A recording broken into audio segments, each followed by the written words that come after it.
Spoštovane kolegice poslanke in kolegi poslanci, gospe in gospodje. Pričenjam 27. sejo Državnega zbora, ki je bila sklicana na podlagi prvega odstavka 57. člena Poslovnika Državnega zbora. Obveščen sem, da se današnje seje ne morejo držiti naslednje poslanke in poslanci: gospa Jelka Godec, gospa Eva Irgl, doktorica Jasna Murgel, gospa Erika Dekleva, gospa Anja Bah Žibert od 13. ure dalje, gospod Bojan Podkrajšek, dr. Anže Logar, gospod Jožef Horvat, dr. Franc Trček od 14.30 ure dalje, magister Branislav Rajić od 16. ure dalje in gospod Igor Zorčič od 15. ure dalje. Na sejo sem vabil predsednika vlade, ministrice in ministre ter generalno sekretarko vlade k prvi točki dnevnega reda, magistra Gorana Klemenčiča, ministra za pravosodje k 19a točki dnevnega reda, dr. Marka Novaka, predsednika Sodnega sveta k 19b točki dnevnega reda ter predstavnike vlade k vsem točkam dnevnega reda. Vse prisotne lepo pozdravljam. Prehajamo na določitev dnevnega reda 27. seje Državnega zbora. Predlog dnevnega reda ste prejeli v petek, 3. februarja 2017 s sklicem seje. O predlogu dnevnega reda bomo odločili v skladu s prvim odstavkom 64. člena Poslovnika Državnega zbora. Poslanska skupina Združena levica Državnemu zboru predlaga, da z dnevnega reda 27. seje umakne 7. točko, to je Predlog zakona o spremembah in dopolnitvah Zakona o občinskem redarstvu. Predlog z dne 10. 2. 2017 ste prejeli danes in je objavljen na e-klopi. Želi besedo predstavnik poslanske skupine Združena levica kot predlagatelj umika? Da. Besedo ima dr. Franc Trček. Hvala za besedo, gospod predsednik Državnega zbora.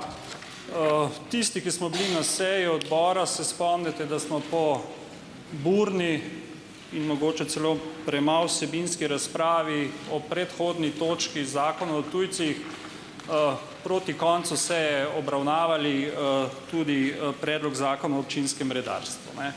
Iz razprave je bilo vidno, da gre, da ohrani malo digniteto te hiše, bom poskušal reči vljudno, za nek zelo nespodoben in nedodelan predlog.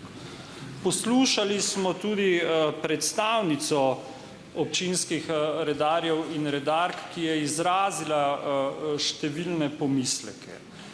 Na sami seji odbora smo nekako predlagali ministrstvu, da umakne točko dnevnega reda in nekako, kot se temu reče, v neki razpravi s vsemi deležniki ponovi vajo. Ampak je državni sekretar v bistvu, ne morem reči drugega, kot se navzel nekih manir gospoda Cerarja iz zadnjega časa in je na vsak način hotel, da gre točka naprej. Niti ne bom bral obrazložitve, ki so mi jo moji napisali, ker sem cel dopoldne sedel na neki nič manj sporni seji s področja energetike, prebral bom samo poročilo odbora.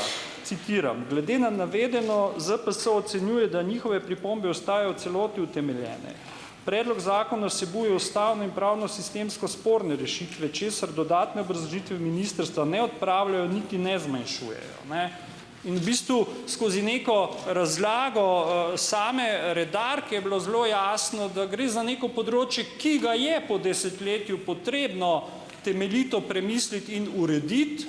Potrebno se je tudi vprašati iz njenega ubesedovanja, a mi v bistvu s tem želimo lokalno policijo, a želimo nekaj drugega, v tem primeru verjetno tudi obravnavo zakona prenesti na neko drugo ministrstvo in v bistvu resno ponoviti vajo. Tudi iz razloga do samih redarjev in redark, ki bojo tle dejansko potegnili najkrajšo in v katerih prepogosto stresamo nek naš bes. Kdorkoli si je prebral magnetogram tiste seje, ve, da bi bilo nedopustno, da tako nedodelan zakon gre v obravnavo na 27. seji Državnega zbora in zato predlagamo umik te točke, ki upam, da ga boste podprli. Hvala. Želi besedo predstavnik vlade kot predlagateljice predloga zakona? Besedo ima dr. Nejc Brezovar. Državni sekretar na Ministrstvu za javno upravo. Spoštovani predsednik Državnega zbora, spoštovane poslanke, spoštovani poslanci, morda le določena dopolnila. Glejte, zakon oziroma predlog zakona je bil v javni obravnavi več kot mesec dni v maju in juniju 2016. Ministrstvo se je pri pripravi predloga zakona držalo vseh določb resolucije o normodajni dejavnosti in menimo, da smo ga tudi zelo široko uskladili z vsemi deležniki, tako strokovnimi kot zainteresirano javnostjo. Naj na tem mestu tudi povem, da smo dobili pozitivna mnenja oziroma od 4 mnenj, nekako, ki so prišla, je Mestna občina Ljubljana, kjer je zaposlenih približno 1/5 redarjev, poslala torej pozitivno mnenje k predlogu zakona. Tudi kar se tiče ostalih mnenj, moramo povedati, da smo upoštevali tudi pobude nevladnih organizacij, ki so prišle po poteku javne razprave in smo tudi njihove predloge in pobude upoštevali. Smo pa tudi po našem mnenju argumentirano odgovorili na stališče Zakonodajno-pravne službe. Hvala lepa. Želite besedo predstavniki poslanskih skupin? Ne. Še kakšno stališče predlagatelja? Torej, besedo ima dr. Franc Trček. Glejte, še enkrat bom ponovil. Vse to, kar je bilo navedeno, še ne pomeni, da predlog zakona ni slab.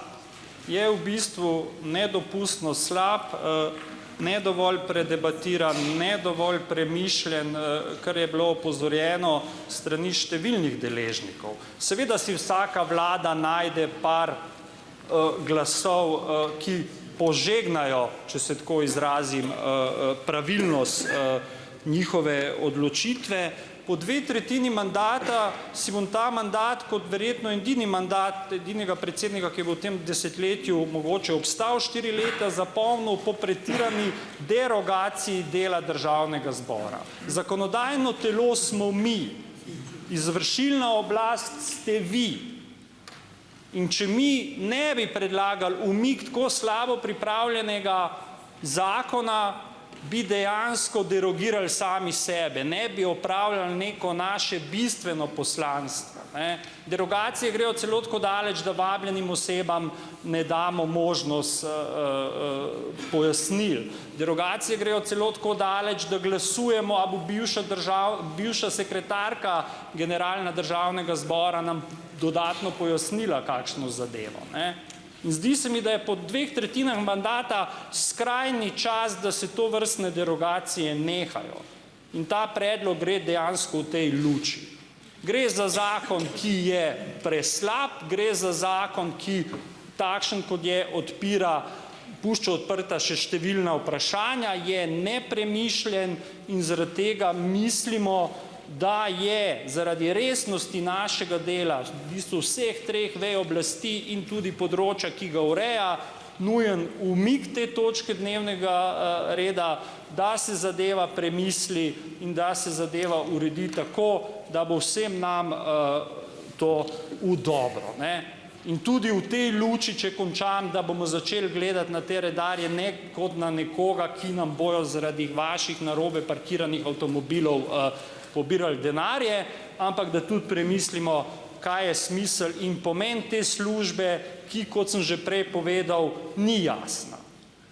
Ni jasna. Ni jasno, gremo v smeri lokalne policije, a gremo v smeri tega, kot imajo na primer urejeno v Avstriji. In tudi že iz razlage je jasno, da so imeli predlagatelji blazne težave, ker niso nič primerljivega v bistvu našli, da bi lahko opravičevali to svoje, pa bom zdaj uporabil besedo, skropucalo od zakona. Pa ne bi bil rad žaljiv, v bistvu gre za ministrstvo, ki ima že tako ali tako največ vsebinskih nalog, ki jih mora upravljati. Različnih. In še enkrat urgiram, zakon takšen, kot je, ni primeren za nadaljnjo obravnavo, ker je tudi jasno razvidno iz poročila komisije, ker že tako ali tako SMC običajno malo omili to zgodbo. In upam, razumnim in odgovornim je jasno, zakaj predlagamo ta umik in seveda, zakaj bomo glasovali za umik te točke. Hvala. tem zaključujem razpravo o predlogu za umik in prehajamo na odločanje. Poslanke in poslance prosim, da preverite delovanje glasovalnih naprav. Odločamo o predlogu za umik 7. točke z dnevnega reda. Glasujemo.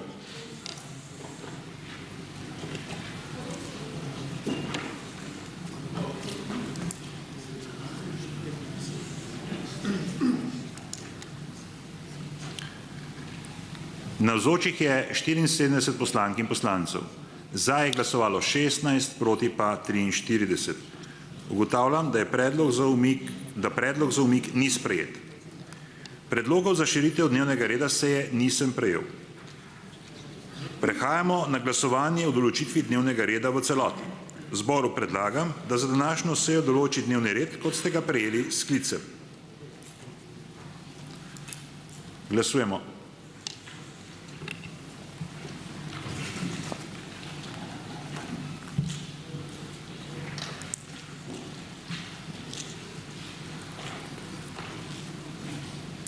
Navzočih je 76 poslank in poslancev. Za je glasovalo 70, proti pa 6. Ugotavljam, da je dnevni red 27. seje zbora določen. Postopkovno vprašanje, dr. Vinko Gorenak.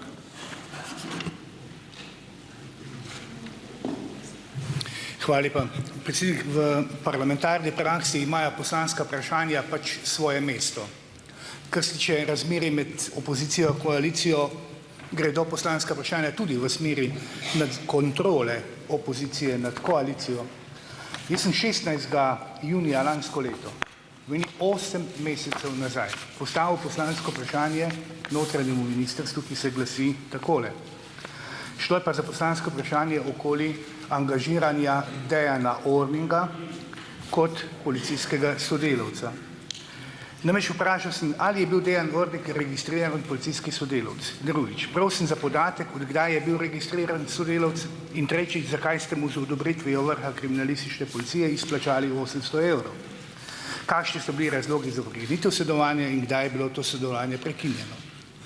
Poslovnik je popolnoma jasen, 30 dni.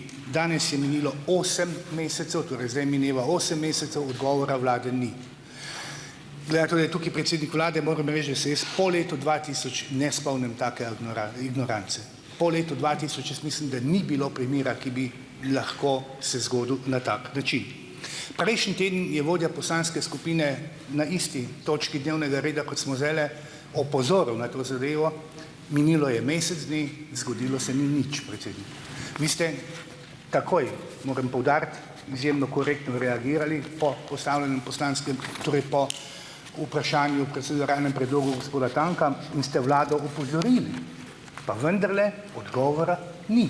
Se pravi, vlada Republike Slovenije ne samo, da ignorira mene, ignorira tudi vas. Zdaj, zakaj se mi zdi to poslansko vprašanje pomembno? Predvsem zaradi tega, ker po 30 letih dela policiji, gospod predsednik vlade, tudi vi, da vam lahko to povem, po 30 letih dela v policiji in po 13 mesecih vodenja notranjega ministrstva vam lahko povem, da delate nezakonito. Pravilnik, ki ga prikrivate in ga nočete dati komisiji, je neposredno povezan s tem poslanskim vprašanjem. Neposredno povezan. Namreč, 800 evrov izplačila je ta gospod lahko dobil samo s podpisom vodji kriminalistične policije. Ker pa vodje kriminalistične policije lažejo in trdijo, da seveda je to neko lokalno dogovarjanje, torej zavajajo, da gre za lokalno dogovarjanje kriminalista z gospodom Orningom, in seveda to neposredno povezana zadeva in nimate točnih podatkov. Zato še enkrat poudarjam, nimate točnih podatkov, zavajajo vas ali pa vi verjamete nečemu, kar ni točno. Tajni policijski sodelavec, ki ga policija plačuje na zakonit način, je lahko tako izplačilo dogovorjeno, odnosno realizirano na podlagi tistega pravilnika samo z vedenjem in podpisom vodij kriminalistične policije. Jaz mislim, da odgovora ni tudi zato, ker prikrivajo tudi ta del. Prosim še enkrat za odgovor. Zdaj, naj pojasnim, da ta odgovor danes fizično je prišel, torej je dospel danes. Ne, ničesar ne dodajam temu, ampak samo to, da je ta zadeva zdaj postopkovno takšna, kot bi morala biti, se pa strinjam, da bi morala biti že prej realizirana in na to smo opozorili in tudi do odgovora prišli. Tako da lahko nadaljujemo. Prehajamo na prvo točko dnevnega reda, to je na vprašanja poslank in poslancev. V zvezi s to točko dnevnega reda sem v poslovniškem roku prejel pisne prijave 32 poslanskih vprašanj. Vrstni red postavljanja poslanskih vprašanj je določen v skladu z 244. členom, drugim odstavkom 245. člena ter 247. členom Poslovnika Državnega zbora. Na prva tri vprašanja poslanke in poslancev opozicije ter na poslansko vprašanje poslanca vladajoče koalicije bo odgovoril predsednik vlade. Vsak poslanec oziroma poslanka ima za postavitev vprašanja na voljo 3 minute. Predsednik vlade, ministrice, ministri in generalna sekretarka vlade odgovorijo na vprašanje v največ 5 minutah. Če je vprašanje postavljeno večjim ministrom, imajo vsi skupaj na voljo 5 minut za odgovor. Poslanec, ki ne bo zadovoljen z odgovorom, lahko zahteva dopolnitev odgovora, ne more pa postaviti dodatnega vprašanja. Poslanke in poslance prosim, da ste na to pozorni. Obrazložitev zahteve za dopolnitev odgovora poslanec predstavi v 2 minutah, dopolnitev odgovora pa sme trajati največ 3 minute. Poslanec, ki je postavil vprašanje, lahko zahteva, da se na naslednji seji opravi razprava o odgovoru predsednika vlade, ministrice, ministra in generalne sekretarke vlade. O tem odloči Državni zbor brez razprave. V primeru, da poslanec na postavljeno vprašanje danes ne bo dobil odgovora, mu morajo predsednik vlade, ministrica ali minister ali generalna sekretarka vlade v 30 dneh predložiti pisni odgovor. Poslanec, ki je postavil vprašanje, na katerega ni bilo odgovorjeno, lahko izjavi, da vztraja pri ustnem odgovoru. V tem primeru bom vprašanje uvrstil na naslednjo redno sejo Državnega zbora. V zvezi s to točko so se za danes opravičili gospod Karel Erjavec, minister za zunanje zadeve, doktorica Maja Makovec Brenčič, ministrica za izobraževanje, znanost in šport, gospod Zdravko Počivalšek, minister za gospodarski razvoj in tehnologije od 16. ure dalje in gospod Boris Koprivnikar, minister za javno upravo. Na e-klopi je objavljen pregled poslanskih vprašanj, na katera v poslovniškem roku ni bilo odgovorjeno. Prehajamo na predstavitev poslanskih vprašanj. Na prva 4 vprašanja bo odgovarjal predsednik vlade Republike Slovenije, dr. Miro Cerar. Luka Mesec, imate besedo za zastavitev vprašanje predsedniku vlade Republike Slovenije, dr. Miru Cerarju. Hvala za besedo in lep pozdrav. Gospodu premierju bom postavil vprašanje glede tako imenovanega evra za tež, ki ga bomo državljani in državljanke po predlogu vlade kmalu dobili na položnicah. V začetku meseca je namreč v javno razpravo bil posredovan predlog novele energetskega zakona, ki uvaja tako imenovano prednostno dispečiranje, ki je v resnici prispevek za izgubo, ki jo v naši energetiki proizvaja 6. blok termoelektrarne Šoštanj. Nizke tržne cene električne energije namreč ne omogočajo pokritja obratovalnih stroškov nasedle investicije v TEŠ.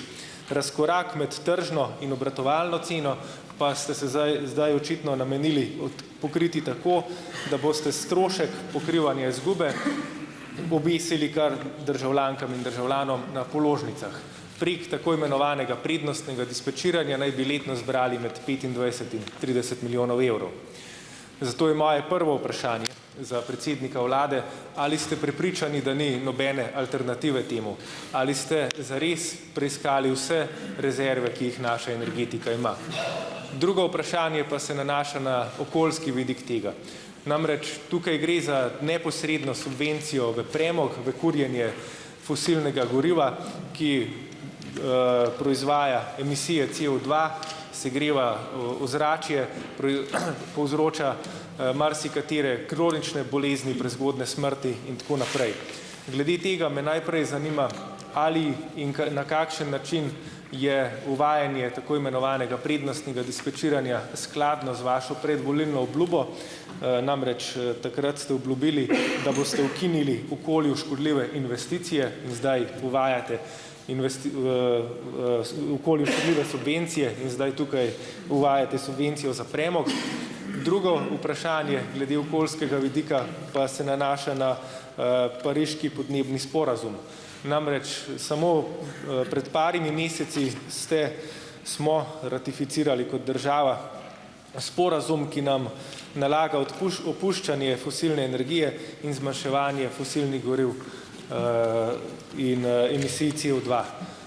Glede na to, da investicije v obnovljive vire energije že več let stagnirajo, na drugi strani pa po oceni Mednarodnega denarnega sklada strošek subvencij za premog v Sloveniji že presega 2% bruto družbenega proizvoda v Sloveniji.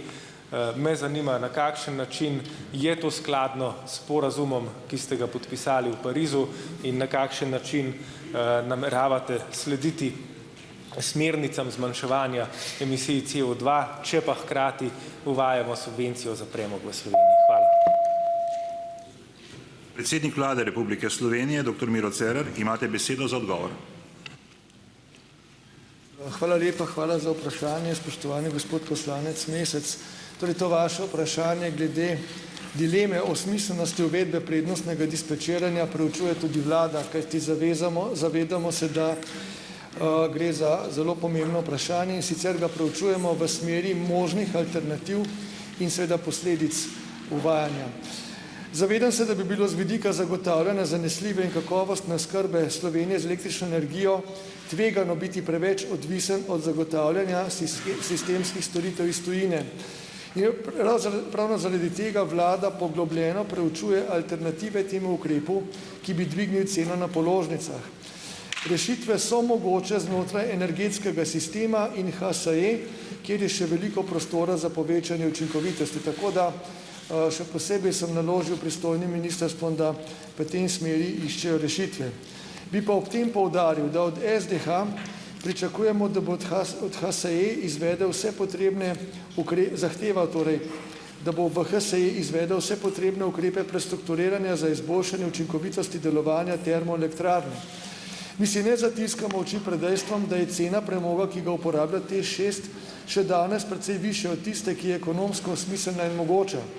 Tudi si ne zatiskamo oči, da je potrebno in mogoče izvesti racionalizacijo poslovanja na ravni celotne HSE. Vlada si je že na začetku mandata zastavila nalogo, da bo zato potrebna neodvisna revizija TEŠ6 in ekonomike prihodnega obratovanja. In prav ta revizija in ukrepi bodo omogočili tudi morebitne odškodninske zahtevke. Šoštanjsko termoelektrarno pogosto povezujemo z informacijami glede višine in kakovosti vodenja investicije v njen 6. blok. Želim poudariti, da je omenjeni ukrep prednostnega dispečiranja namenjen zagotavljanju tekočega in zanesljivega obratovanja termoelektrarne. Tu nikakor ne gre za pokrivanje morebitnih izgub gospodarske družbe. Tudi zato moramo aktivnosti vlade, ki so povezani s pripravo regulative na tem področju, ločiti od aktivnosti, ki jih s ciljem odkrivanja morebitnih nepravilnosti in odgovornosti oseb v zvezi s to investicijo izvajajo preiskovalni organi. Ne glede na to, kaj bodo ti odkrili, to ne bo spremenilo dejstva, da je šoštanjska termoelektrarna sistemska elektrarna, ki jo za zanesljivost sistema in še posebej do vzpostavitve energetske unije pač potrebujemo. Naj ob tem poudarim, da se vlada zavzema za stabilno, učinkovito in trajnostno naravnano oskrbo z energijo. Zavzemamo se za zmanjšanje energetske odvisnosti in se hkrati zavedamo, da moramo izpolnjevati domače in mednarodne okoljske obveznosti skozi učinkovito rabo energije in energetsko upravljanje. Prav zato izvajamo ukrepe za povečano zanesljivost dobave. Zagotavljamo podporo investicijam, ki povečujejo trajnostno naravno oskrbo skozi izrabo obnovljivih virov energije. In tu že odgovarjam na ta del, ki zadeva Pariški sporazum. Delež obnovljivih virov energije v celotni strukturi virov je bil v začetku delovanja naše vlade precej nižji od trenutnega. Torej, tu je napredek že zelo viden. Še več, izvajamo ukrepe, denimo na spodnji in srednji Savi, da bomo delež obnovljivih virov povečali na raven 25%. K temu smo zavezani tudi po evropski zakonodaji, ki določa obvezo doseganja 25% deleža celotne energije iz obnovljivih virov energije do leta 2020. In to nam bo ravno zaradi teh pravilnih in pravočasnih ukrepov te vlade tudi seveda uspelo. Poleg vodnih so seveda pomembni tudi ostali obnovljivi viri, kot so sončna in vetrna energija, energija pridobljena iz lesne biomase in tako naprej. Zato seveda posebno pozornost posvečamo tudi pomenu lesno-predelovalne industrije v smeri razvijanja lesno-predelovalnih verig. Povečujemo tudi učinkovitost rabe energije.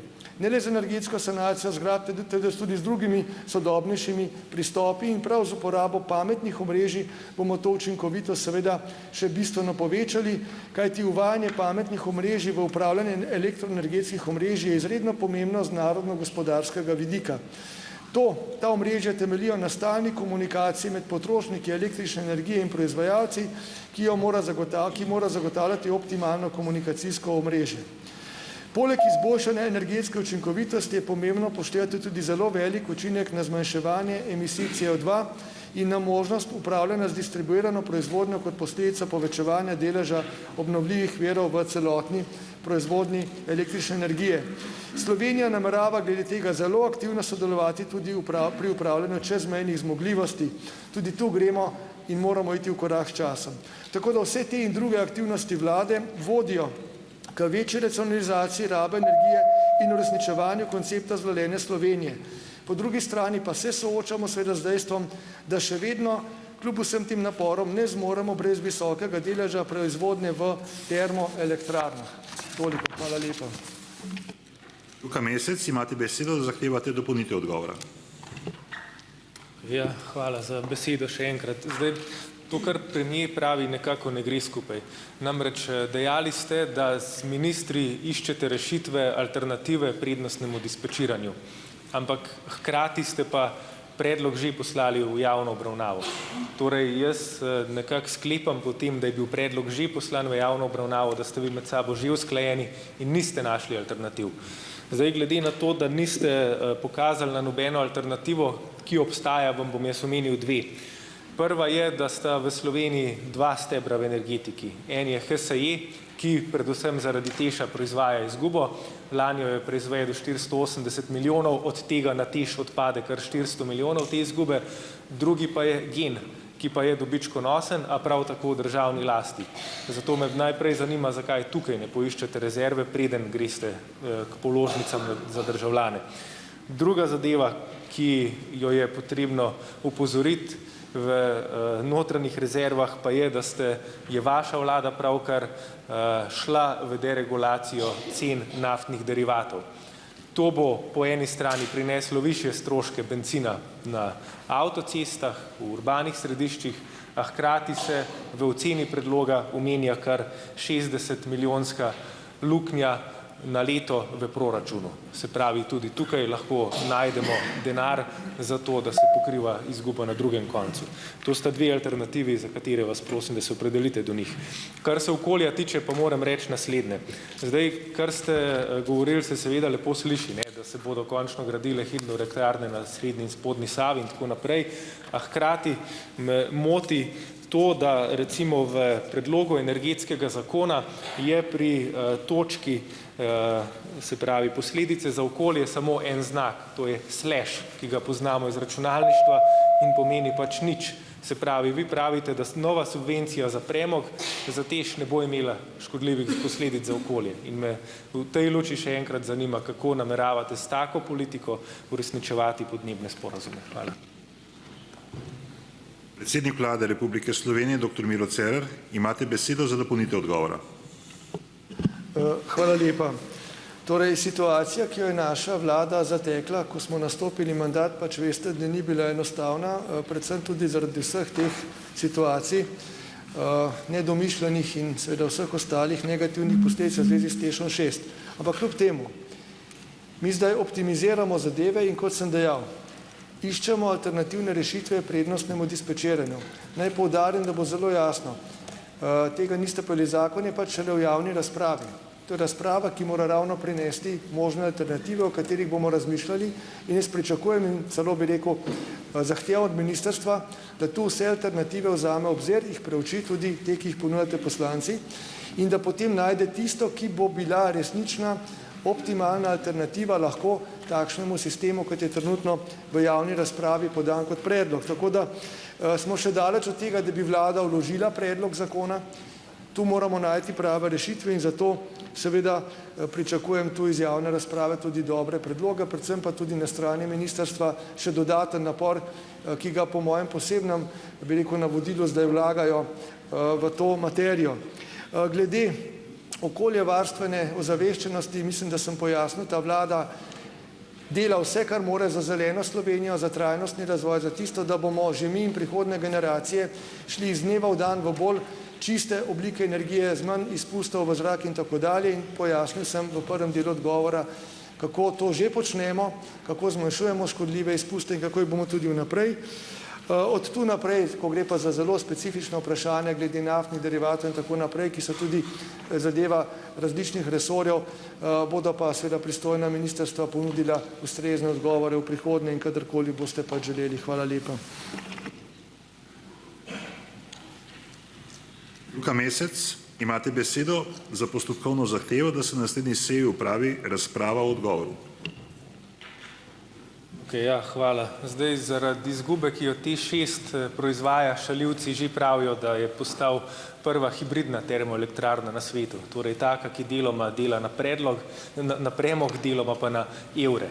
In nam v Združeni levici se zdi popolnoma nesprejemljivo, da stroške te nasedle investicije zdaj obešamo na državljane, da bodo to plačevali kar na položnicah. Zato je moj predlog za razpravo, splošno razpravo sledeč, da bi se izognili obema energentoma, se pravi, da nehamo sežigati tako premog kot evre. Predlagam, da se v tem državnem zboru pogovorimo o prednostnem dispečiranju, o TEŠ6 nasploh oziroma na TEŠu nasploh in pa spomnil bi, da smo Združeni levici že lani v tej sobi imeli javno predstavitev mnenj o energetskem konceptu Slovenije, ki kljub obljubam ministra še ni bil sprejet oziroma je kar poniknil, zdaj pa dobivamo na mizo take predloge. Se pravi, želimo, da se najprej razčisti z koncepti, potem pa se bomo začeli pogovarjati o konkretnem nadaljevanju najbolj škodljivih praks v slovenski energetiki, katerih biser v kroni je TEŠ. Hvala. Luka Mesec, o vašem predlogu bo državni zbor odločil jutri, 14. februarja 2017 v okviru glasovanj. Magister Matej Tonin, imate besedo, da zastavite vprašanje predsedniku Vlade Republike Slovenije, dr. Miru Cerarju. Spoštovani predsednik Vlade, ministri, ministrice, drage poslanke in poslanci, dober dan. Zdi se, da je gradnja drugega tira na moč podobna zgodbi TEŠ6. Pa pridem do tega zaključka, morda nekaj uvodnih misli, ki jih je vendarle potrebno na tej točki povedati. Vsekakor Luka Koper za Slovenijo predstavlja izjemen biser, izjemen logističen biser, s katero lahko dosežemo tako ali drugače vzhodno in pa centralno Evropo in ki bi lahko ob primernem razvoju te Luke Koper tudi pomagala celotni Sloveniji. Seveda pa naša prednost pred drugimi pristanišči, s katerimi konkuriramo ves čas skupni. Medtem ko so v Kopru kakšni protesti, ko se pogovarjamo, kje in kako bomo gradili drugi tir, se seveda nam konkurenčna pristanišča razvijajo. Od Trsta do Reke, to sta zgolj nam najbolj bližnja, mi pa vse prevečkrat pozabljamo pa tudi na zgodbo Pireja in Kitajcev v Grčiji, ki tam čez prodirajo preko Balkana železniško infrastrukturo. Pozabljamo tudi na pristanišča v Hamburgu pa v Rotterdamu, kjer imajo izjemno pretovorno možnost in pa tudi zelo, zelo napredno tehnologijo, praktično da samo z menedžiranjem tovora oziroma z upravljanjem tega tovora lahko praktično pridobijo ves tisti čas, ki ga ladje prej dosežejo koprsko pristanišče kot pa pristanišče na severu. Torej, če grem zdaj na drugi tir, spoštovani predsednik Vlade, tukaj je ogromno neznank. Znano je samo to, da za ta drugi tir obstaja politična podpora, ker če pogledate v tej dvorani, jaz mislim, da skoraj ni ali pa ne poznam politične stranke, ki bi nasprotovala gradnji drugega tira. To je edina stvar, ki je znana. Neznana je pa finančna konstrukcija. Mi še danes ne vemo, koliko nas bo stal drugi tir in tukaj je zgodba popolnoma ista kot pri TEŠu. Vemo, da ne bi ga gradili, ne vemo pa, koliko nas bo stal. Tudi tehnična izvedba je nejasna. Torej, ne bi bil že odzunaj že razpis za pripravljalna dela, to še ne bi bil ta drugi tir. Spoštovani predsednik vlade, zdi se mi, da igrate spretno politično igro v tem smislu, da se bo poskušal ustvariti občutek, da bo vaša vlada dejansko začela graditi drugi tir, vendar dvomim, da ga bo, kot rečeno, ni še neznane, ne finančne konstrukcije in ne same tehnične izvedbe. Torej, ali resnično nameravate zgraditi drugi tir? Predsednik vlade Republike Slovenije, dr. Miro Cerar, imate besedo za odgovor. Spoštovani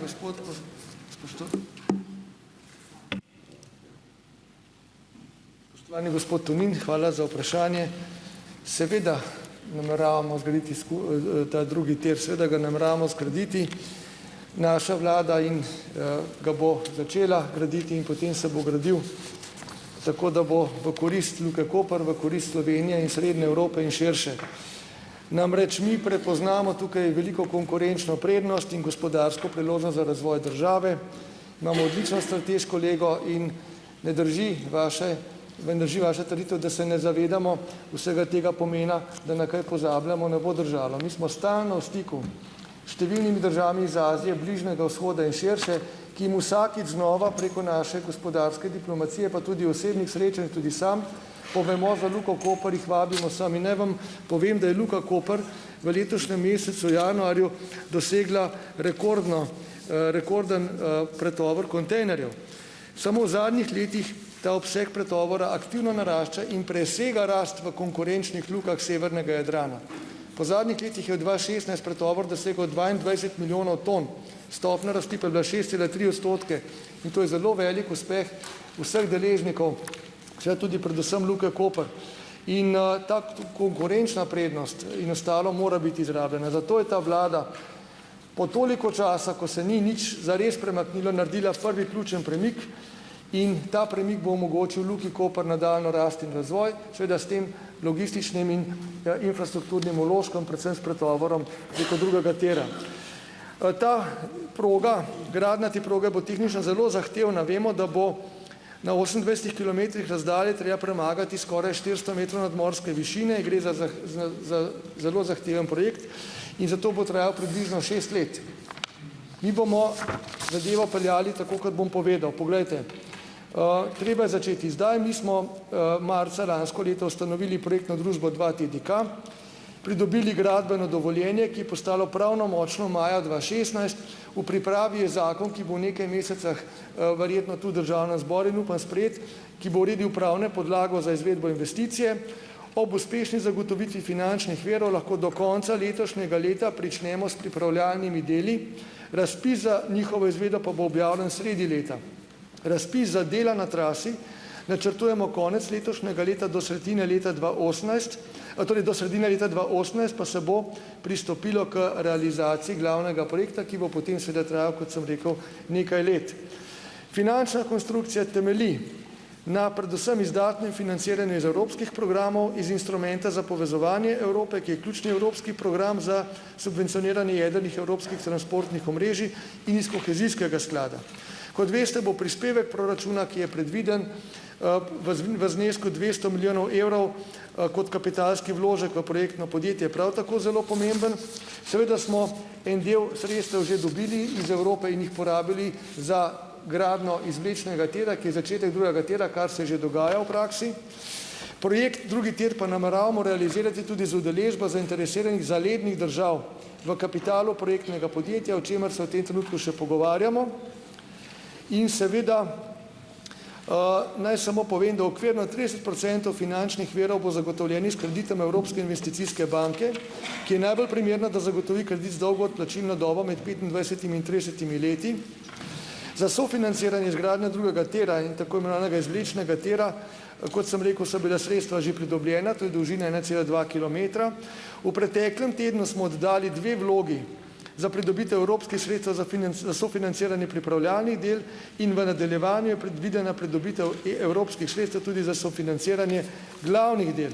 Torej drugi tir ostaja prioriteta te vlade, vendar ga načrtujemo skrbno, preudarno, da ne bi prišli v to zagato, kot se je zgodila pri TEŠ6. Tako da poudarjam, ravno zato, da ne ponovimo napak, ki so se zgodile pri TEŠ6 na škodo vseh državljank in državljanov in še danes, kot vidimo, imamo za to negativne posledice, ki jih vsi čutimo, smo sestavili to finančno konstrukcijo in delamo zadevo preudarno, da ne bo prišlo do, bi rekel, ponovitve te, jaz bi rekel, kar energetske katastrofe, ki smo jo takrat tako narobe zastavili. Tako da poudarjam, drugi del ostaja prioriteta, finančna konstrukcija je jasna, dela se intenzivno, vse bo tudi na podlagi predvidenih torej zakonov in drugih predpisov, zadeva bo transparentna, tudi v državnem zboru boste potrjevali vsak sporazum, kolikor bo prišlo do tega sporazuma z zalednimi državami in zato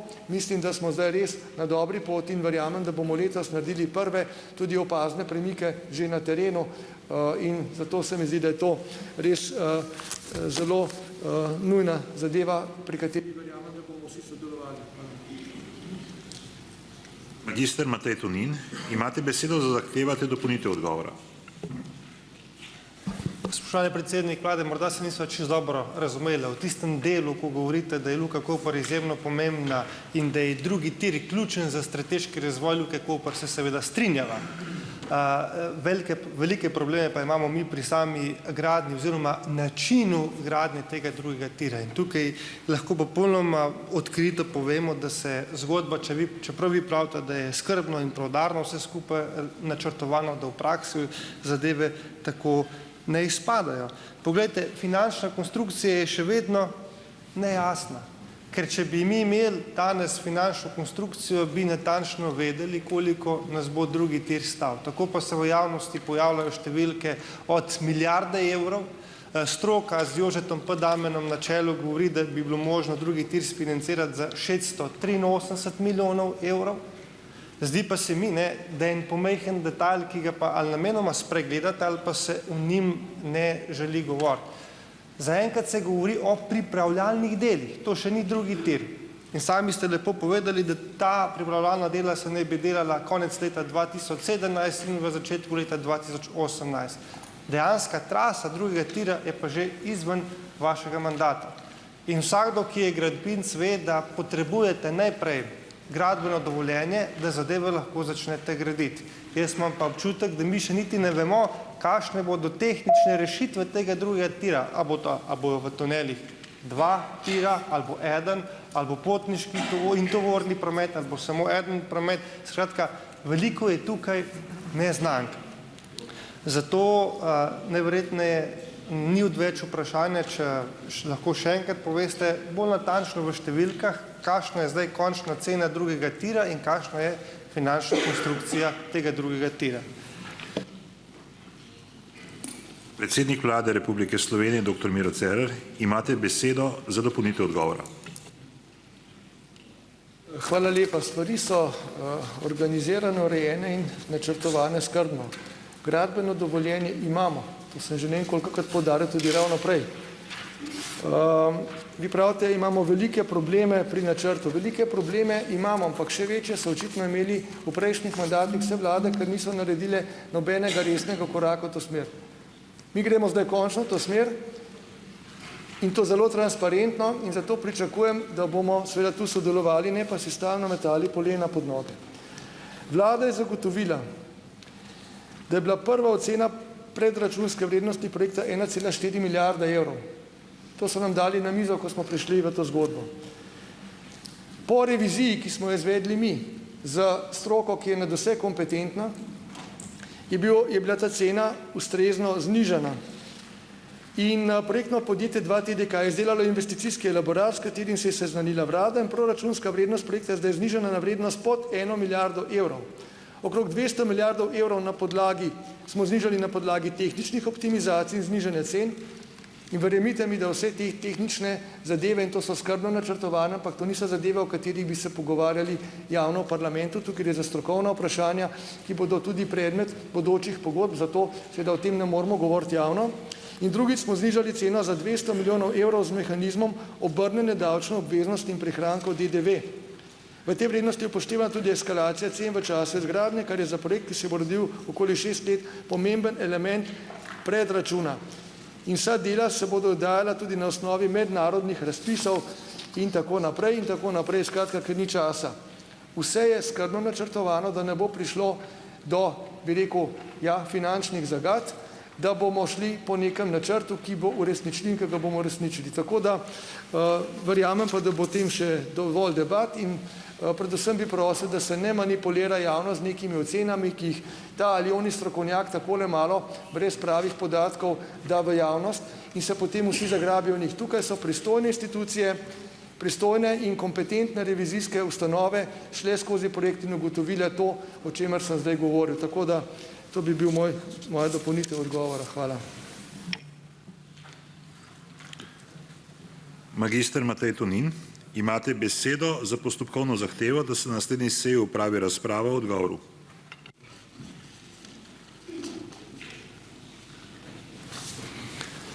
Prav zaradi občutljivosti te tematike ali pa, če hočete, prav zaradi načina odgovora, ki ga je podal predsednik vlade, ki razume metanje polen pod noge, spraševanje o tem, koliko bo neka investicija v državi stala, jaz se s tem predsednik vlade enostavno ne morem strinjati. In jaz mislim, da je ta parlament in pa da smo v opoziciji dolžni spraševati, koliko bo javnofinančnih sredstev nek projekt stal. In najbrž so naša vprašanja še toliko bolj na mestu, če se razlike, pa ne politike, ampak stroke, razlikujejo za 400 milijonov evrov. To pa so ogromne številke in veliki denarji. In najbrž nas razumete, da tukaj imamo pravico in tudi dolžnost, da vas sprašujemo, zakaj se te stvari peljejo tako, kot se.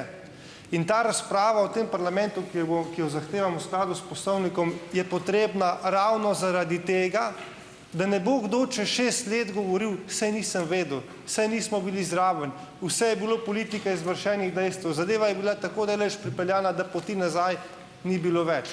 Ne govorim poti nazaj, da drugega tira ni potrebno zgraditi, govorim pa v tem smislu, da je potrebno drugi tir graditi racionalno in z javnimi sredstvi razpolagati, kar se da pametno. Še nekaj, ne? Glejte, jaz berem iz uradnih sporočil, ki jih tudi vaš minister za infrastrukturo daje, ne? In on sam trdi, da se bodo še projekti pa izvedbene in razpisne dokumentacije za glavno traso projekta šele delali, načrtovali in da bodo razpisi prišli v prihodnjih letih. Torej tega se jaz vsekakor nisem izmislil. In še na eno zadevo, na katero so me opozorili gradbinci, je, kako boste to zadevo zapeljali pri sami gradnji, ker praktično za tovrstne infrastrukturne objekte po propadu slovenskega gradbenega sektorja danes tovrstnih referenc nima nihče več. To pomeni, da bodo tudi drugi tir gradili sami tujci, oziroma kot nekateri že pravijo, da potekajo neki dogovori, da bodo sicer gradila domača podjetja pod znamko nekih tujih podjetij, ki imajo reference.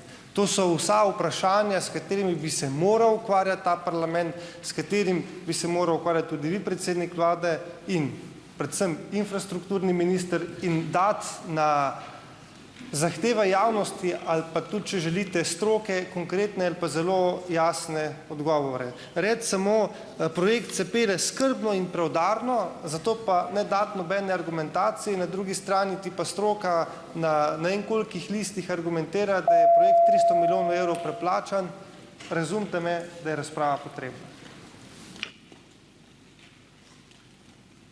Magister Matej Tonin, o vašem predlogu bo državni zbor odločil jutri, 14. februarja 2017, v okviru glasovanj. Postopkovno, dr. Franc Trček. Hvala za besedo, predsedujoči. Moram se oglasiti, ker sem v bistvu zgrožen, pa se nisem mislil. Jaz ne vem, če se je gospod predsednik vlade poslušal samega sebe. On je dobesedno izjavil, da državni zbor ni prostor za ta vprašanja strokovna in tako naprej, ne. Kje pa je prostor, če ne tle? Jaz vas lepo prosim, predsednik državnega zbora, da se neha ta derogacija državnega zbora. A smo mi ornament, a smo privesek, pa se, ne vem, se nas prebije tle zdraven grba, pa bomo bingljali dol, ne. Ja, to ni smešno. Mislim, kje bomo odločali o teh investicijah? Nas 90 odloča o tem. In bom rekel, to je res dobesedno norčevanje iz vloge državnega zbora. Je norčevanje iz zakonodajne oblasti, tudi če pustimo ob strani, da se je gospod Cerar tudi iz strokovnjakov vmes norčeval. Ne? V tej bajti veljajo očitno pravila sem za trenutno odsotnega Miha Kordiša in mene, ne? Poslovnik, po se pa že neha. Drugi očitno lahko govorijo, karkoli hočejo. Gospod Cerar je dobesedno rekel, to ni prostor za ta vprašanja. Kaj pa je prostor za ta vprašanja? Neke zakulisne igre, neke skozi pisarno doktorja Kešeljeviča. Dajte, prosim. Ne, resno govorim. Dajte, prosim, Gospod predsednik, spoštujem vas v vaši funkciji in prosim, da to vrstna norčevanja iz državnega zbora preprečite. To je moj proceduralni predlog. Hvala za besedo. To je čista zloraba postopkovnega predloga. Edini razlog je politična razprava z mnenjem predsednika vlade, za kar imate možnost v okviru česarkoli drugega, vsekakor pa ne kot poslanec, ki niste vprašali tega vprašanja oziroma niste zastavili tega vprašanja. Še itak se boste lahko opredeljevali jutri, ko bomo glasovali o splošni razpravi. Neskončno možnosti za to, da izražite svoje mnenje, kar seveda predstavniki ljudstva imajo vedno možnost, da to naredijo, vendar pa prosim vas, dajte to narediti v skladu z poslovnikom. Ne tega zlorabljati za takole obračunavanje. Res. To ni prav. Tisti postopkovni prej, so mi ga prej najavili, sem vedel vsaj, zakaj gre, ampak tukaj je pa čista zloraba in reakcija na odgovor predsednika vlade, ki se sam ne more braniti. Postopkovno mu to ni onemogočeno in zlorabljate svojo premoč besede. To pa tudi ni prav in ni del demokracije. Magistrica Alenka Bratušek, imate besedo, da zastavite vprašanje predsedniku vlade Republike Slovenije, dr. Miru Cerarju. Najlepša hvala in lep pozdrav vsem. Predsednik vlade, kaj ste v skoraj 3 letih vašega mandata naredili v zvezi s prodajo Nove Ljubljanske banke? Jo aktivno prodajali, iskali strateškega partnerja, skušali prodajo odložiti. To, kar smo lahko videli mi, sicer bolj oddaleč, je predvsem neko zmedeno stališče. Na eni strani, da je potrebno spoštovati dogovorjeno, po drugi strani pa neka obljuba državljankam in državljanom, da se bo zaradi negotovosti na finančnih trgih prodaja zamaknila. Leto 2013 je bilo eno od najtežjih za našo Slovenijo. Beležili smo slabo stanje v gospodarstvu, skoraj 5-odstotni padec gospodarske aktivnosti. Obresti na državno zadolževanje rekordno visoko, skoraj 7-odstotno. Prav tako brezposelnost rekordno visoka. Pravzaprav ni bilo analitika in novinarja, ki ne bi vsak dan znova vprašal, kdaj bo Slovenija bankrotirala. Pa ni. Vsem smo pokazali, da znamo in zmoremo. Slovenijo smo postavili nazaj na pravo pot, jo finančno stabilizirali in tako imenovani trojki dokončno zaprli vrata. Ja, vse to smo naredili leta 2013. Sanacija bank je bila ena od ključnih za finančno stabilizacijo države. Dejstvo je, da je bila draga. Veliko pogojev je bilo danih strani Evropske komisije ob tej sanaciji oziroma državni pomoči naših bank. In eden od teh pogojev je bila tudi prodaja Nove Ljubljanske banke. Vse, kar smo v tistih težkih časih lahko dosegli, je, da lahko 1/4 banke postane v državni lasti. Situacija v državi in svetu je danes vsekakor drugačna kot leta 2013, to je dejstvo. In v kolikor ocenjujete, da kupnina za Novo Ljubljansko banko danes ne bo takšna, kot bi morala biti, se sprašujem, zakaj vlada ni zaprosila za odlog prodaje. posamezne predstavnike Evropske komisije slišimo, da je kar nekaj držav to naredilo in pri tem tudi uspelo. Kaj ste, še enkrat ponavljam, kaj ste, predsednik vlade, kot najbolj odgovoren vlada, v skoraj 3 letih vašega mandata naredili v zvezi s prodajo Nove Ljubljanske banke? Predsednik vlade Republike Slovenije, dr. Miro Cerar, imate besedo za odgovor. Hvala, spoštovana gospa poslanka Bratušek. Res je, Republika Slovenija se je pod vašo vlado v zameno za odobritev državne pomoči NLB leta 2013 pri Evropski komisiji zavezala, da bo delež v Novi Ljubljanski banki, torej NLB, do konca leta 2017 zmanjšala na največ 25% plus 1 delnico. V odloku o strategiji upravljanja kapitalskih naložb, ki smo ga sprejeli že julija 2015, smo določili, da je kapitalska naložba države v NLB namenjena odprodaji v deležu, kot ga je pa določila Evropska komisija. V skladu z določbami zakona o SDH postopek prodaje, ki pač mora biti tukaj izveden, samostojno vodi Slovenski državni holding, torej SDH, in ta v skladu s sprejeto strategijo in v sodelovanju z vodstvom banke pripravlja program uvrstitve delnic na mednarodno borzo po metodi prve javne prodaje delnic. SDH je že od januarja 2016 začel s pripravljalnimi dejanji za prodajo banke po tej metodi, torej metodi prve javne ponudbe delnic. V aprilu 2016 pa izbral finančnega svetovalca za prodajo kapitalske naložbe, in sicer je to Deutsche Bank, ki veste, da je tudi že izdelala študijo izvedljivosti. Vlada je nato 19.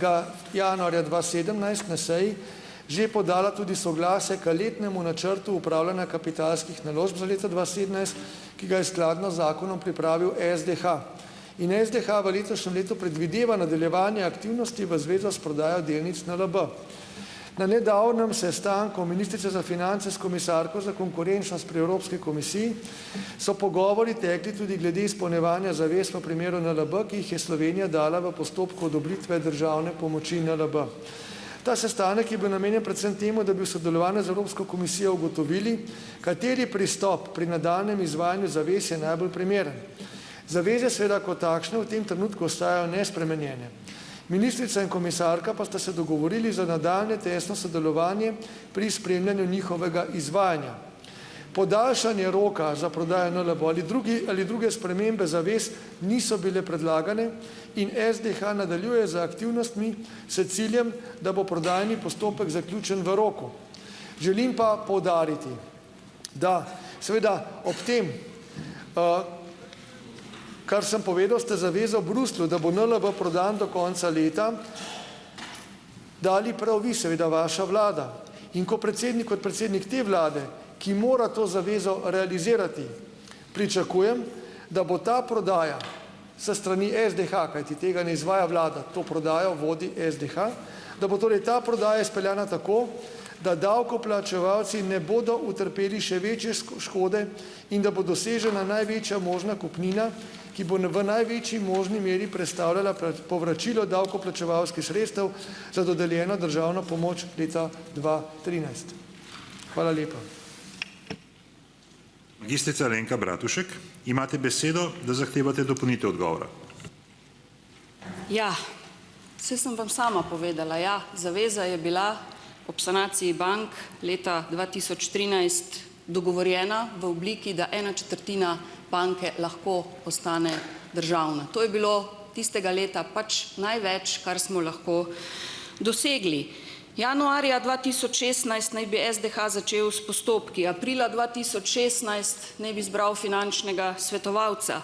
Nenavadno je, da je iz tega istega SDH-ja oktobra 2016 prišlo sporočilo, da naj bi zaradi prevelikih tveganj SDH predlaga podaljšanje roka za 3 leta, torej do leta 2020. Enako ste 12. oktobra 2016 ocenili sami. Premijer Miro Cerar je v pogovoru za Bloomberg ocenil, da bo Slovenija verjetno preložila prodajo Nove Ljubljanske banke. NLB ni avto, da na spletu pogledaš ceno, objaviš prodajo in ga prodaš prvemu, ki pride mimo, ker se ti ne da ukvarjati s kupci. Nova Ljubljanska banka je naša največja banka, ki potrebuje odgovorne lastnike. Odgovorne lastnike zato, da se ne bodo ponavljale zgodbe iz preteklosti in da se ne bomo čez 2-3 leta ponovno pogovarjali o potrebnem davkoplačevalskem denarju. Zato je potrebno naši največji banki poiskati odgovorne lastnike. To pa ne gre od danes do jutri. In če do danes ni bilo narejeno tako rekoč nič, mislim, da je neodgovorno, da ne zaprosite oziroma niste zaprosili za podaljšanje roka prodaje. Kot sem že povedala, kar nekaj državam je Evropska komisija to omogočila. Seveda mora najprej slovenska vlada izkazati interes za to. Predsednik Vlade Republike Slovenije, dr. Miro Cerar, imate besedo za dopolnitev odgovora. Hvala lepa. Torej, vi pravite, da nismo naredili tako rekoč nič. Jaz sem prej nekaj minut pojasnjeval, kaj smo se naredili. Jaz ne vem, a niste poslušali. Razumem pa, da imate zadrego, ker je vaša vlada obljubila prodajo NLB in zdaj imate zadrego, ampak jaz se v to ne bom spuščal, to ni čas za neko predvolilno, bi rekel, tekmovanje. Jaz želim pojasniti, da naša vlada zaradi vaše zaveze zdaj mora tej zavezi slediti. Iščemo pa seveda rešitve, primerne času in prostoru. In jaz sem povedal, da naša vlada je preko ministrice za finance v stiku z Evropsko komisijo, o tem se pogovarjamo. Povedal sem, da postopka prodaje ne vodi vlada, ampak SDH, to je, kot veste, sistem, ki ste ga sami tudi uvedli in potem smo ga mi pripeljali v neke normalne vode, to je sistem korporativnega upravljanja, se pravi, ne more, ker vlada več politično ravnati z banko, ampak s tem ravna upravljavsko korektno SDH. In zato lahko kot predsednik vlade predvsem tu izražam neka stališča, mnenja, pozive, seveda pa tudi preko ministrstva smo sogovornik Evropske komisije in sprejemamo vse tiste akte, ki omogočajo normalno delo za SDH. In zato ponavljam, zaveze moramo spoštovati, o tej zavezi se pogovarjamo, zaveza ostaja takšna, kot je, vendar pa pričakujem, da bo prodaja izpeljana tako, da davkoplačevalci ne bodo utrpeli še večje škode, kot so jo že. In mislim, da je prav, da to pričakovanje izrazim in da gremo v tej smeri. Od tu naprej pa pustimo zdaj, da postopki tečejo korektno, tako kot morajo po načelih korporativnega upravljanja in zagotavljam vam, da bo naša vlada zelo pozorno spremljala te postopke in kjer bo potrebno in dopustno, bo tudi izrazila vedno svoje mnenje oziroma imela bo ves čas dialog tudi z Evropsko komisijo. Toliko. Hvala lepa. Magistrica Alenka Bratušek, imate besedo za postopkovno zahtevo, da se na naslednji seji opravi razprava o odgovoru. Ja, gre za prepomembno stvar, da bi jo samo s prelaganjem odgovornosti na pretekle vlade lahko kar tako pometli pod mizo. Predsednik vlade je še oktobra, spravi 2-3 mesece nazaj, govoril, da bo Slovenija verjetno preložila prodajo Nove Ljubljanske banke. SDH naj bi predlagal 3-letni zamik, 2-3 meseca nazaj. Zdaj pa poslušamo tukaj, kako je vse narejeno, kako je vse pripravljeno, da se našo največjo banko proda. SDH je državni, v 100% lasti države. Tja ste nastavili svoje ljudi v nadzorni svet, res je, da je že kar nekaj časa operativno nepopoln, ker nima ne celotne uprave, ne celotnega nadzornega sveta, ampak odgovornost za to, kar se dogaja na SDH-ju, je seveda vladna, je vaša. In ne da se tukaj oprati rok in reči, jaz s tem nimam nič. Če bi vlada imela interes, in očitno ga je imela, še oktobra je obstajal interes, da se ta rok podaljša. To niso moje besede, to so besede predsednika vlade. Zanima me, kaj se je od oktobra do danes spremenilo. Nič, da bi mi lahko vedeli, se ni spremenilo. Ne vemo, a se da ali se ne da. Jaz se strinjam, zaveze je treba spoštovati.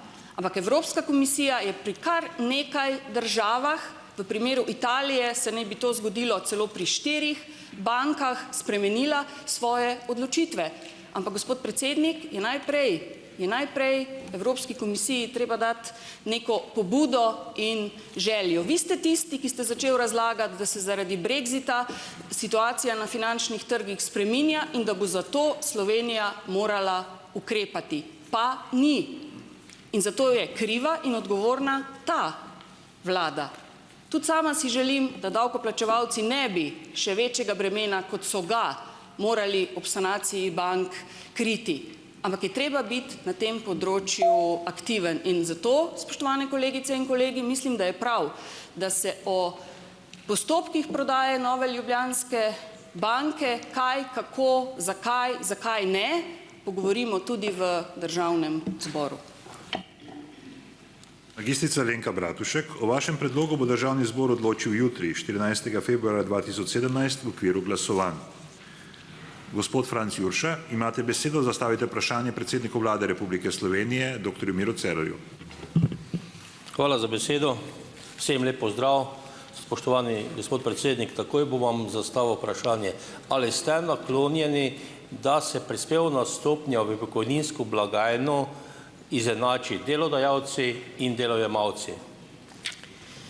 Že več kot 20 let delodajalci plačujejo za pokojninsko blagajno skoraj polovico manj kot njihovi zaposleni. Zaposleni plačujejo 15,5%, delodajalci pa 8,85%. Znižanje prispevne stopnje delodajalcem je bilo leta 1996 peljano z namenom povečanja konkurenčnosti, vlaganja v raziskave in razvoj, odpiranja novih kakovostnih delovnih mest. Ti ukrepi naj bi bili zgolj začasni in sicer naj bi trajali do ukinitve davka na izplačane plače.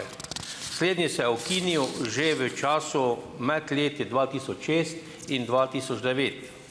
Stopnja pa še do danes ostala ista. Prepolovitev prispevka delodajalcem je povzročila drastično znižanje priliva v pokojninsko blagajno. Od začetka je to pokrival zavod sam z zadolževanjem, potem je to prevzel proračun in danes daje v blagajno 1,5 milijarde.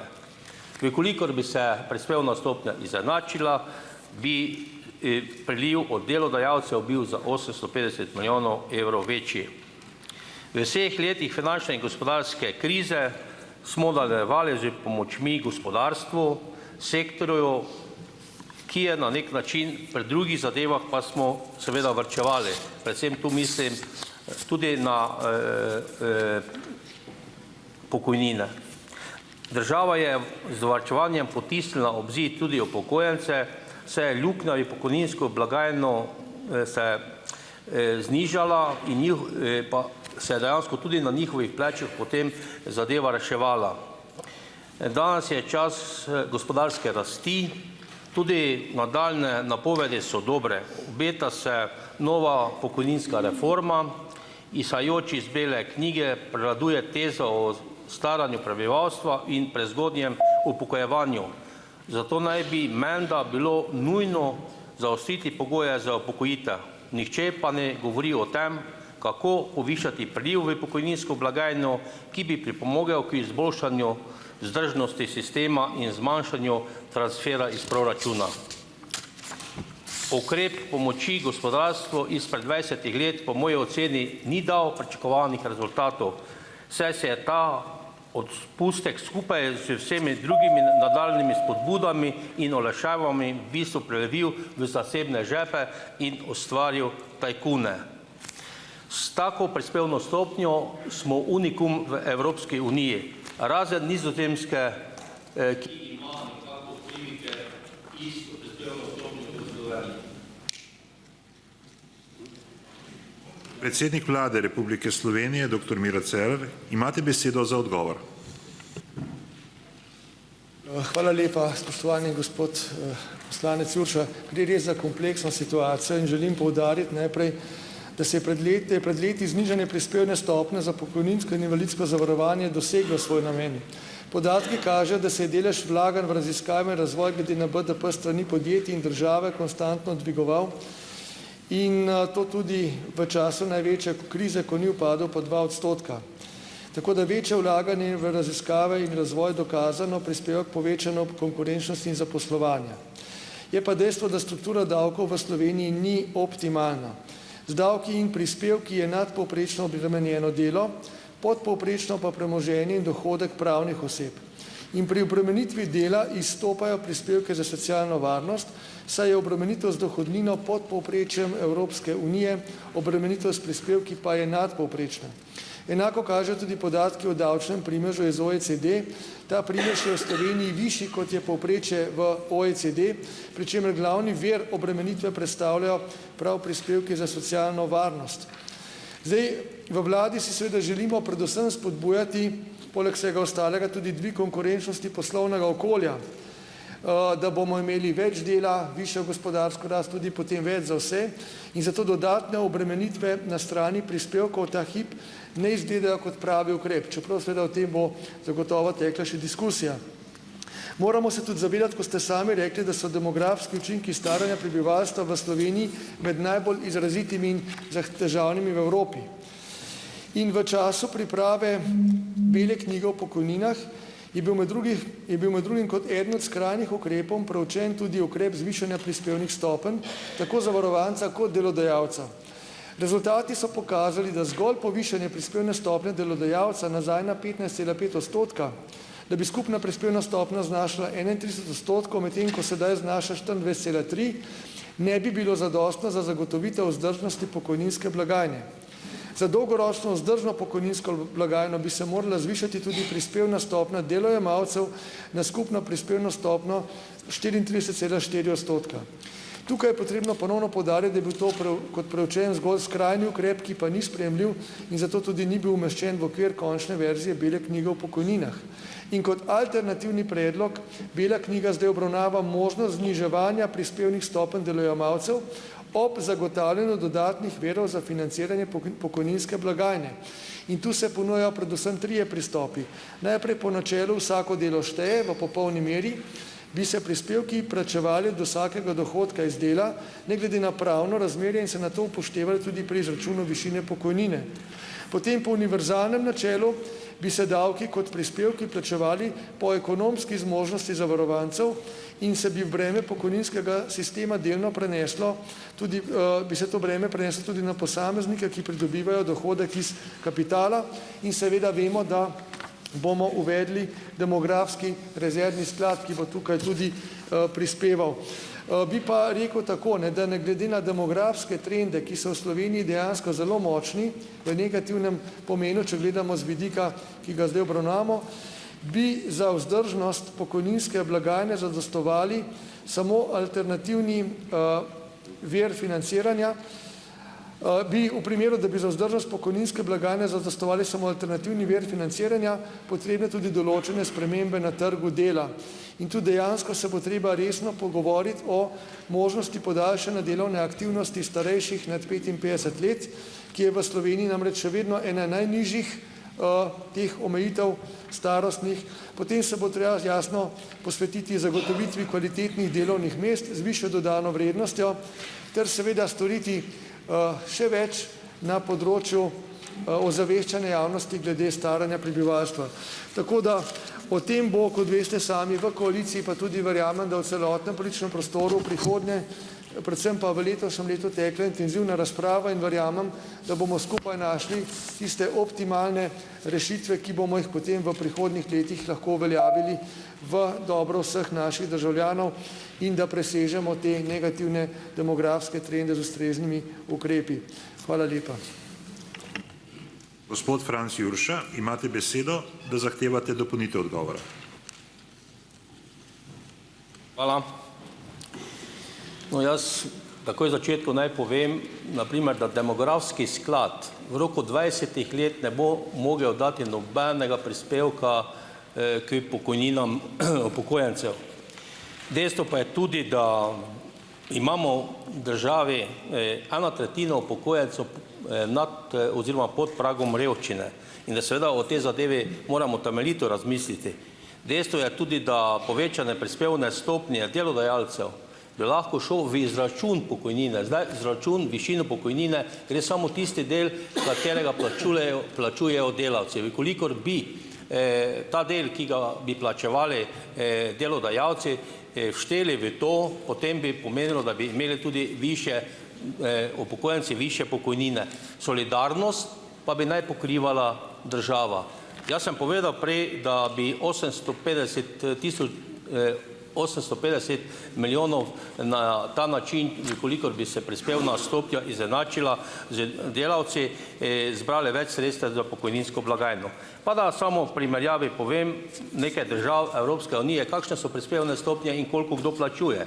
V Avstriji na primer plačujejo 22,8% prispevno stopnjo, od tega delavci plačujejo 10,25, delodajalci 12,55. Na Češkem je 28% in delavci plačujejo 3,5 ali 6,5% oziroma delodajalci 21,5%. V Nemčiji 18,9 delavci oziroma se opravičujem, v Nemčiji je prispevna stopnja 18,9%, od tega delavci plačujejo 9,45 in tudi delojemalci 9,45. Švedska ima 17,21% stopnjo, 7% plačujejo delavci, 10,21 pa delodajalci. V Sloveniji pa je pač prispevna stopnja 24,35, od tega sem že povedal, da plačujejo 15,5 delavci.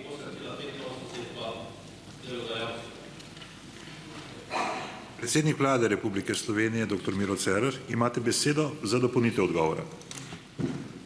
Hvala lepa. Samo na kratko bi dodal, da štejem to vašo, pa tudi mojo razpravo, kot nek seveda del ali pa uvod v širšo razpravo, ki sledi v prihodnjih mesecih, in jaz verjamem, da bomo konstruktivno vsi pristopili k iskanju rešitev za naše ljudi. Bi rekel, da jim omogočimo v prihodnjih letih z neko ustrezno reformo varno starost in da seveda naslovimo skupaj tudi te negativne demografske trende z nekimi rešitvami, ki jih pač nujno potrebujemo. Tako da absolutno jemljem to razpravo vas, gospod poslanec Jurša, kot en konstruktivni prispevek k temu prihodnjemu dialogu, ki ga bomo imeli tako v koaliciji v vladi, kot v širše v političnem prostoru v parlamentu in nasploh bo tudi stroka zagotovo polno udeležena. Tako da v tem smislu bom podprl to razpravo, da čim prej privede do najboljših možnih rešitev. Hvala lepa. Predsedniku vlade se zahvaljujem za podane odgovore. V skladu z 247. členom Poslovnika Državnega zbora prehajamo na poslansko vprašanje postavljeno na 25. seji Državnega zbora. Minister za pravosodje magister Goran Klemenčič bo odgovoril na vprašanje dr. Vinka Gorenaka v zvezi z zakonskimi predlogi Ministrstva za pravosodje. Prosim. Goran.